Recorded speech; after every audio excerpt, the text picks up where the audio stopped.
Bonjour à tous et merci d'assister à ce corner sur la santé des aidants et plus particulièrement, on l'a intitulé DRH, manager, collègue, comment soutenir un agent en situation d'aidant familial.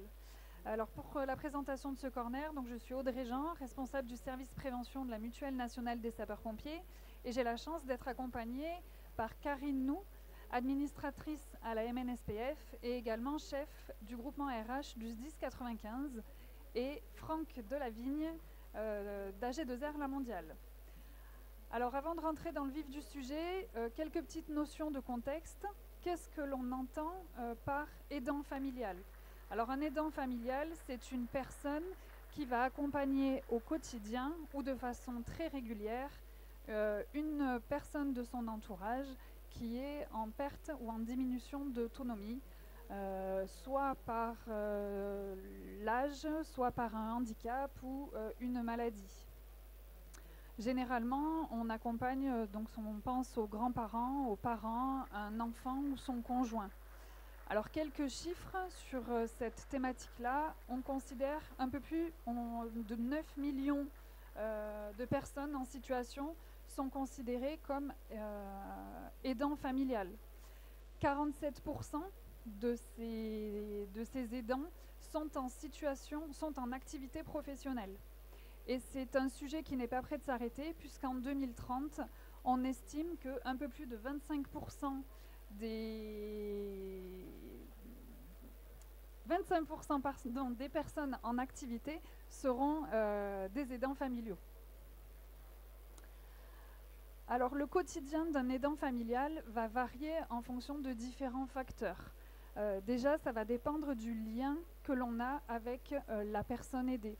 C'est-à-dire, est-ce que c'est notre enfant, notre conjoint, notre grand-père, ça va varier en fonction de cela, et également si la personne vit dans le foyer.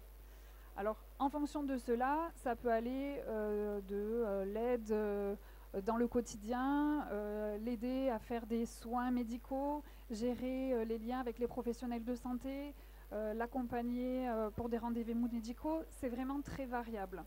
Et donc en fonction de ce degré-là et de l'implication de la personne, eh bien, l'impact sur le salarié ou sur l'agent aidant va être différent sur sa vie personnelle, déjà dans un premier temps. Il va y avoir des impacts sur son stress, de la fatigue, il peut y avoir des troubles du sommeil, une diminution de la concentration. Voilà, il y a également un autre critère qui peut intervenir, un autre facteur, un autre impact, ça va être un sentiment d'isolement. Voilà, il peut y avoir différents impacts sur la vie personnelle de la personne, mais également des impacts sur la vie professionnelle, avec par exemple des retards, des départs anticipés pour gérer tout ce que l'on a dit tout à l'heure. Il peut également y avoir une baisse de concentration ou alors une réduction du temps de travail ou de la disponibilité de ces personnes. Il faut également savoir qu'il y a à peu près seulement 25% des agents, des aidants en activité qui osent en parler à leur hiérarchie. Et en fonction de cela et du lien et de la facilité que l'on a à en parler avec la hiérarchie, eh bien, l'impact sur notre vie professionnelle va être différent. Alors c'est pour ça qu'on s'est intéressé sur cette relation-là entre l'agent aidant et la collectivité. Et donc on va vous présenter par la suite pourquoi une collectivité devrait s'intéresser à ce sujet-là et quels sont les enjeux pour la collectivité. Je laisse la parole à Karine. Merci Audrey. Alors ce qu'il faut savoir, mais ce que vous savez sans doute déjà, c'est que dans les collectivités ou les établissements publics, c'est un sujet dont on ne s'est pas encore complètement emparé, l'accompagnement des aidants. Ça, c'est le constat. Pourquoi ? Parce qu'on a identifié 3 sortes de freins. Le premier, c'est pour l'employeur, en fait, le respect de la conciliation vie privée, vie professionnelle, en fait, jusqu'où l'employeur il peut aller, voilà, sans mettre en difficulté son agent. Le deuxième frein, c'est l'agent lui-même qui, en fait, est en déficit d'autoreconnaissance de son statut, en fait. Lui, il voile sa situation parce qu'il n'a pas forcément envie d'en parler, parce que lui aussi, il veut que l'on respecte cette conciliation vie privée, vie professionnelle. Et le troisième frein essentiel, c'est la mauvaise représentation qu'il peut y avoir des aidants. Ça se manifeste par deux facteurs, soit le grand présentéisme, c'est-à-dire que l'agent il veut être là tout le temps, mais Audrey en a parlé tout à l'heure, il y a de la fatigue, il y a une baisse de concentration, et du coup le travail peut ça peut se ressortir sur le travail, ou à l'inverse, on constate un absentéisme supérieur à la moyenne, et alors je vous laisse lire les chiffres, mais ce que je retiens aussi de cette diapositive, c'est que les managers sont démunis. Ben oui, ils sont démunis, puisque de toute façon, l'employeur ne s'est pas encore emparé du sujet. Pourtant, statutairement, il y a des dispositifs, il y en a au moins trois. C'est le congé pour proche aidant, la dispo de droit pour raison familiale et le don de jours de congé. Donc statutairement, on a déjà des leviers, mais on constate que les managers, eux, ils ne se sont pas encore saisis complètement de ces leviers-là pour accompagner les aidants. Ensuite, ce qu'il faut avoir en tête, c'est que pour l'employeur, il doit se saisir, il doit prendre conscience des compétences qui sont développées naturellement par le proche aidant. En effet, celui qui est proche aidant, eh bien, il va développer naturellement une capacité à gérer les priorités, une capacité d'adaptation. Il va développer une empathie pour ceux qui l'entourent, y compris pour ses collègues. En fait, tout va être multiplié. Il va savoir gérer son temps différemment, organiser son temps. Et ce qu'on a constaté aussi, ce que j'ai vu dans certaines stats, c'est qu'ils étaient formés aux gestes de premier secours. Parce qu'ils sont proches aidants, donc ils sont formés. Donc ça aussi, pour l'employeur, finalement, c'est un enjeu dont il doit s'emparer, puisqu'il est formé aux gestes de premier secours. Donc tout ça se retrouve dans les cadres que vous voyez là. Une capacité d'adaptation, de la réactivité. On voit les aptitudes relationnelles, c'est tout ce qu'on appelle aujourd'hui, vous en avez peut-être entendu parler, les soft skills. C'est toutes les compétences relationnelles qu'on développe et qui sont aujourd'hui très mises en valeur par les employeurs. Donc en fait, il faut que l'employeur comprenne que ces compétences-là peuvent servir aussi la collectivité ou l'établissement public. Ensuite, quand une collectivité ou un établissement s'empare de ce sujet et qu'il soutient, qu'il accompagne ses proches aidants, eh ben, il y a des retombées forcément positives pour l'établissement. La bienveillance dont il va faire preuve, l'employeur, eh ben, ça va se traduire par une amélioration du bien-être des agents. Ils vont se sentir pris en considération. Et pour eux, eh bien, ça va renforcer leur engagement et la motivation qu'ils ont à servir l'établissement parce qu'ils savent que leur situation est prise en compte. Et aujourd'hui, on sait que les salariés, les agents accordent une part très très importante à la conciliation entre la vie privée et la vie professionnelle. Et que, effectivement, quand une collectivité accompagne un aidant, eh bien, ça veut dire que la collectivité, elle est engagée. Et si elle est engagée, eh bien, ça valorise l'image de la collectivité ou d'établissement. C'est sa réputation, la réputation entre guillemets qui joue, c'est son attractivité. Donc en fait, c'est donnant-donnant. Chacun y trouve son compte.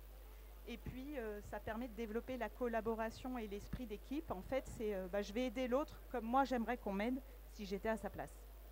Et chiffre statistique, 67% des aidants parviennent à concilier vie professionnelle avec leur situation lorsqu'ils sont aidés par leur employeur. Donc en tant qu'employeur, en tant que RH, on a vraiment un énorme enjeu vraiment à accompagner nos agents qui sont proches aidants pour mettre en valeur toutes leurs compétences et puis faire en sorte qu'ils vivent bien la situation au travail. Voilà ce que moi je pouvais dire. Je passe la parole à Franck. Alors, une fois qu'on a fait le constat que c'est un vrai sujet de société, une fois qu'on s'est dit que les collectivités avaient tout intérêt à prendre en charge le problème pour apporter des solutions aux aidants, la question c'est comment on va faire. Parce que c'est pas le tout de faire le constat, derrière il faut réussir à mettre en place des moyens. Alors, le premier sujet, tout simplement, c'est de se dire, mais les aidants, ils vont avoir besoin de quoi? C'est-à-dire que, ok, j'ai un aidant dans ma collectivité, j'ai un aidant dans ma direction, dans mon service, il a besoin de quoi pour pouvoir agir? Le premier point de l'aidant, c'est qu'il rentre dans un parcours du combattant. Il va chercher de l'aide financière, opérationnelle, technique, médicale, et il ne sait pas où la chercher. Et donc il va avoir besoin d'informations, il va avoir besoin d'être guidé. Alors il y a plein d'associations, on va le voir après, il y a plein de moyens de se renseigner. Il n'empêche qu'au début, il cherche partout. Et que si la collectivité peut lui apporter des éléments, ça devient beaucoup plus simple. Deuxième sujet, l'aidant, il est dans un parcours du combattant et il traverse des périodes très compliquées. Tout simplement parce que moralement, mentalement, c'est dur. Parce qu'il est au travail et il doit cumuler la recherche, ce qu'on lui demande de faire, que c'est fatigant, que c'est usant. Et donc, il a besoin aussi d'un accompagnement. Il va avoir besoin qu'on l'aide, entre guillemets, et soit on le décharge, soit on l'accompagne, soit on lui donne des moyens, entre guillemets, de pouvoir se déstresser et de pouvoir évacuer. Autre sujet, je suis dans mon service, je vois ma RH, j'aimerais bien qu'il puisse m'accompagner. J'aimerais bien que ma RH me dise Franck, je vois ton problème, je sais ce que c'est, je vais pouvoir t'aider. Et ça, c'est pas si évident que ça à la base. Et puis, dernier sujet, c'est pas le tout que la RH, le manager, l'assistant ou l'assistante sociale viennent. C'est j'ai des collègues, eux sont confrontés à un Franck qui a un petit peu de mal, qui est moins présent. Mais il faut qu'ils soient un peu compréhensifs, qu'ils comprennent aussi ce qui m'arrive. Alors, ok, ça c'est les besoins de l'aidant. La collectivité, comment elle peut agir? Premier sujet, on l'a dit, il recherche des informations, on peut construire un cadre où on va l'aider, soit en lui donnant directement des infos, avec un petit kit tout simplement, des adresses, des numéros de téléphone, soit en l'aidant, entre guillemets, dans la recherche. Et puis, c'est assez basique, mais déjà, de faire savoir que le sujet n'est pas tabou, qu'on peut en parler, voire même qu'il faut en parler avant d'arriver au stade de nos retours. Donc, premier sujet. Deuxième sujet, on l'a dit, on va les accompagner. Mais pour les accompagner, il faut là aussi que le manager, que la DRH, que l'assistant social, ils aient des moyens, ils aient des solutions, ils connaissent le problème. Et donc, il y a un stage d'apprentissage, entre guillemets, à faire, et de mise à disposition de kits, d'informations, de guidance, voire même de formation. Mais ça, on va y revenir un tout petit peu après. Et puis, c'est pas le tout, je l'ai dit, les collègues aussi ont besoin, entre guillemets, de comprendre. Parce que quand on est passé par le stade d'aidant, on sait ce que c'est. Quand on a accompagné un aidant, on sait ce que c'est, mais sinon, c'est une vision un peu lointaine. L'aidant, c'est, oui, ok, bon, il fait quoi avec, en fait, avec son père, avec son fils, avec sa sœur, toute personne qui l'accompagne. Et donc là, on a un vrai sujet. Et c'est toute une problématique, entre guillemets, d'avoir une personne qui est vulnérable, qui ne sait pas forcément comment aborder le sujet, qui ne sait pas forcément comment le présenter, et de le convaincre que, 1, il faut le présenter, 2, c'est une situation malheureusement normale et de plus en plus partagée, et 3, oui, votre collectivité, elle est capable de vous apporter quelque chose et de vous donner quelque chose en plus. Alors, techniquement, l'idée c'est de créer, moi je vais appeler ça un cercle vertueux. D'ailleurs, vous voyez, on les a mis en cercle. Dans la réalité, c'est beaucoup plus complexe ce cercle vertueux parce qu'il faudrait qu'on ait des flèches partout. Pourquoi je dis partout? Parce que il y a des liens entre les ressources humaines et les managers, entre les managers et l'aidant, entre l'aidant et les ressources humaines, avec l'assistant. Donc vous imaginez la complexité, entre guillemets, et la nécessité, dans ce qui est littéralement un maquis, de créer une vraie arborescence, un vrai cercle où chacun sache quelle est sa place et auprès de qui il peut s'adresser, et que celui à qui on s'adresse, ils sont en capacité de dire « moi, mon rôle, c'est, je suis manager, de prendre en charge l'aidant, de l'aider, entre guillemets, de faire passer les messages auprès de l'équipe aussi pour qu'il soit bienveillant, de réfléchir à l'organisation et à la manière dont on va pouvoir ensemble travailler pour lui donner des périodes de souffle. Au contraire, quand il a des périodes d'activité, de pouvoir le réenclencher, entre guillemets, de la manière la plus complète possible. Alors, là, il y a eu une vraie réflexion, alors à la fois de l'Union AG2R La Mondiale, de la MNSPF pour la partie pompier et d'un troisième partenaire qui est Mutam pour les collectivités locales, pour mettre en place quelque chose d'un petit peu à part. Ah, j'étais sorti du cadre, désolé. Ça m'arrive souvent de sortir du cadre.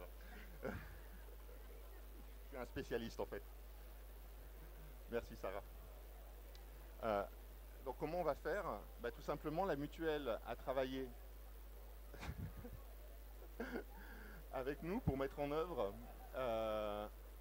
tout un ensemble de formations qui vont se décliner sur 3 sujets différents au travers de 2 actions différentes. La première, c'est qu'on va mettre en place, et ils sont programmés, vous allez pouvoir vous inscrire, des webinaires destinés à la partie RH et assistance sociale. Alors c'est un webinaire qui va durer 1 heure, 1 heure 30 et qui va permettre de fixer le cadre, de donner les larges moyens et de donner une méthodologie. On va exactement faire la même chose pour la partie manager. Leur donner la possibilité effectivement d'acquérir les bases, de voir comment ça peut se dérouler, de voir comment on peut mettre en place les choses. Et on organisera aussi des webinaires pour les aidants, qui sont toujours à la recherche d'informations, et les collègues, pour les sensibiliser. Et pour toute la partie qui est RH, assistance sociale et manager, on le doublera d'ateliers, d'approfondissement. Alors avec un petit bémol, les webinaires c'est facile à organiser, on peut avoir 300 personnes, on peut en avoir 400, on espère en avoir plusieurs milliers. Pour les ateliers, c'est forcément plus lourd, plus cher, et donc il y aura moins de place, puisque bien évidemment tout ce qu'on va organiser pour les collectivités, c'est gratuit. Donc c'est des financements qu'on apporte nous, donc c'est forcément limité en nombre, et donc pour les ateliers, on aura un nombre de places limité, et puis on verra si on peut redupliquer l'action par la suite, etc., en fonction du nombre d'inscrits. Alors, pour vous inscrire, c'est très facile. Vous avez la MNSPF, vous avez le stand AG2R. Quand on va rediffuser, vous verrez les coordonnées après. Oui, c'est aussi ma spécialité, je ne respecte jamais mes diapositives totalement dans l'ordre. Et n'hésitez pas à vous inscrire. Et puis de toute façon, nous on va prendre sur nous de contacter le maximum de monde en vous envoyant des mails d'inscription, etc., etc. On vous a mis à la fin des slides les sources principales qu'on a utilisées pour les chiffres. Parce que sinon vous pourriez vous dire que c'est nous qui avons imaginé, etc., etc. Mais pas du tout. On est véritablement sur des chiffres qui sont précis.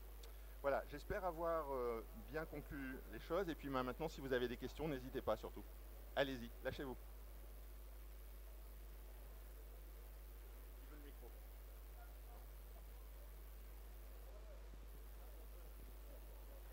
Alors en fait, chaque situation est un cas particulier en fait. C'est au cas par cas en fait. Et l'autre aspect, c'est que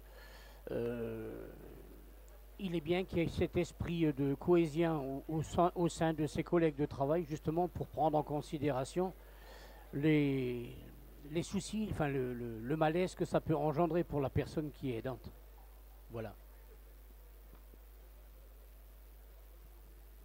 Alors je confirme, et c'est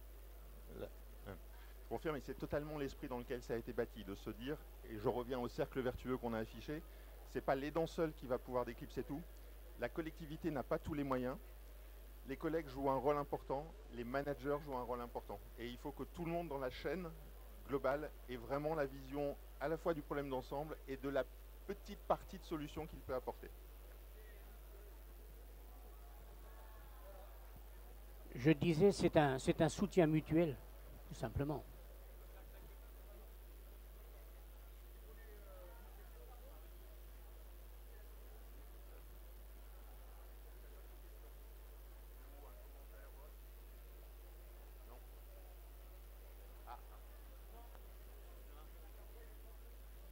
Juste pour savoir si ça concerne aussi les SPV, parce que là on parle avec la partie RH, entre autres Karine qui est des RH.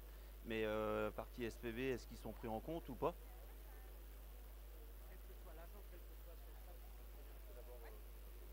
Alors, nous, oui, les SPV ils sont pris en compte dès lors qu'on a connaissance de la situation. Et aujourd'hui, tout l'enjeu, il est là, en fait. C'est-à-dire qu'il faut qu'on libère l'agent ou le SPV pour qu'il s'exprime. Parce qu'aujourd'hui, des aidants, il y en a plein. Mais moi, aujourd'hui, pour être dans le 95, qui est un gros 10, il y en a 2 qui sont venus vers les RH. 2 agents. Et on sait forcément qu'il y en a bien plus des proches aidants dans notre panel d'agents ou de sapeurs-pompiers volontaires. Donc le premier enjeu, ça va être d'aller vers eux et de les décomplexer par rapport à ce qu'on disait tout à l'heure, la fausse représentation ou le fait qu'ils veulent absolument que ce soit étanche entre vie professionnelle et vie privée. Parce que non, c'est pas étanche en fait. C'est sûr que c'est pas étanche. Sinon, il n'y aurait pas d'absentéisme. Voilà. Donc il faut qu'on les libère à ce niveau-là pour qu'après, on puisse prendre en charge tout le monde, y compris les SPV, puisque évidemment les SPV sont concernés aussi. Et pour compléter, vos SPV, en fait, ok, ils sont SPV, mais ils sont agents territoriaux, ils sont salariés du privé, ils sont travailleurs non salariés, ils sont agents de la fonction publique d'État. Ce qui veut dire qu'ils ont aussi un employeur qui est confronté au même problème. Alors je vais être très transparent, et ça a été évoqué par Karine, c'est clair que la fonction publique, au sens large, est un peu moins avancée que le privé sur le sujet. Le privé s'est emparé du sujet un petit peu plus tôt. Mais ça veut dire qu'il existe aussi déjà des choses dans le privé qui ont été développées. Et donc du coup, si vous arrivez à faire en sorte que le sujet soit plus tabou, vos SPV vont revenir vers vous en vous disant, bah voilà, bah écoute, dans les informations qu'on te donne, c'est tes salariés, donc tu cotises à l'Arco-la-GIRC. L'Arco-la-GIRC, elle a déjà un guide, elle a déjà des capacités. Ta caisse de retraite peut t'aiguiller. Contacte AG2R La Mondiale, ils ont des sites.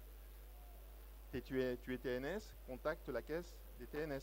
Tu es sur un ministère, là il faut que tu vois avec ton ministère parce qu'effectivement il y a moins de visibilité puisque l'État est encore peut-être plus en retard que les collectivités locales. Mais j'ai rien. Voilà, vous ne l'avez pas entendu.